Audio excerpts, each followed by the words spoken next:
Okay, how to write it. So it is written, sometimes it is written above or underneath. You can see here, sometimes it is written above or underneath the letters. Okay, and these ones are called, as we explained before, these are called chairs.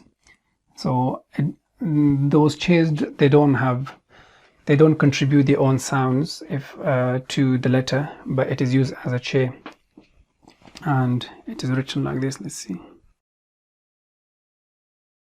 When on its own, it is written like this. Okay, in the beginning, you just write alif, and you write on top of it or under it. Okay, if it's under it, then it goes below the line. It's under it. And on the other forms, okay, the other one here. So we are putting Hamzah on the chairs or the seats.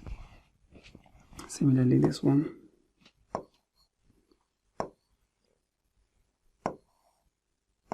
Below it.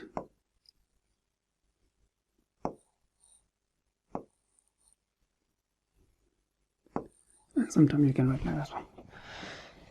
So the middle and the end, they are the same. Okay, you will see all these in real text. That's why I put all the examples there, so you're aware of them.